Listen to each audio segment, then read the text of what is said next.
बुलेटिनच्या सुरुवातीला एक महत्त्वाची बातमी. पेपर लीक प्रकरणी फास्ट ट्रॅक कोर्टाच्या न्यायाधीशांची बदली करण्यात आली. विशेष न्यायाधीश अनु ग्रोवर यांची बदली झाली. ग्रोवर यांच्या जागी विशेष न्यायाधीश अजय गुप्ता यांची नेमणूक झाली. पेपर फुटी प्रकरणांची सुनावणी करण्यासाठी स्थापन केलेल्या विशेष जलदगती न्यायालयाच्या न्यायाधीशांची बदली करण्यात आली. विशेष न्यायाधीश अनु ग्रोवर बालिका यांच्या जागी आता विशेष न्यायाधीश अजय गुप्ता या संबंधित प्रकरणांची सुनावणी घेतील. दिल्ली उच्च न्यायालयाने दिल्ली उच्च न्यायिक सेवेतील न्यायाधीशांच्या मोठ्या प्रमाणावर बदल्या आणि नवीन नेमणुका केल्या. यापैकी 13 न्यायाधीशांची राऊस एव्हेन्यू येथील विशेष न्यायालयात नियुक्ती करण्यात आली. हे न्यायाधीश UAPA, NIA कायदा, NDPS कायदा आणि MCOCA यासारख्या गंभीर प्रकरणांची सुनावणी करतील. दिल्ली उच्च न्यायालयाने 6 न्यायाधीशांची राऊस एव्हेन्यू न्यायालयात विशेष अनन्य NIA न्यायाधीश म्हणून बदली केली.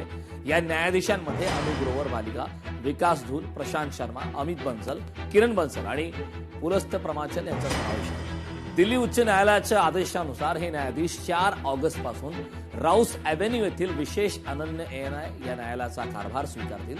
राऊस एव्हेन्यू न्यायालयात नवीन NIA न्यायालयाने स्थापन करण्यात आले असून या न्यायालयाचं उद्घाटन सोमवारी होणार.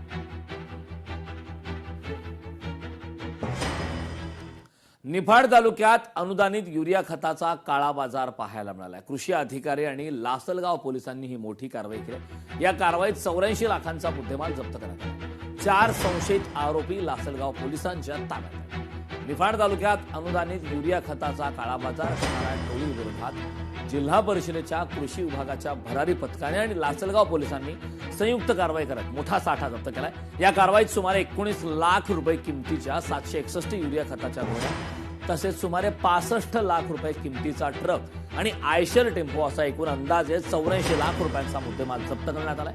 या प्रकरणी 4 संशयितांना लासलगाव पोलिसांनी ताब्यात घेतलं.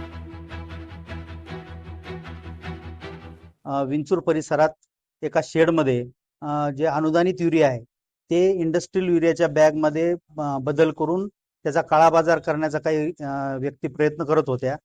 लातूर जिल्ह्यातून आलेल्या गाडीतून तो माल इथं ट्रान्सफर करण्यात येत होता. त्याला कृषी विभागाच्या पथकाने पोलीस प्रशासनाच्या मदतीने ती गाडी पकडलेली आहे आणि जवळपास 761च्या जवळपास त्या गोण्या असा माल पकडण्यात आलेला आहे आणि त्याच्यावर FIR करण्याची कारवाई सुरू आहे. लोकशाही मराठी ऐका, पहा, जागरूक रहा.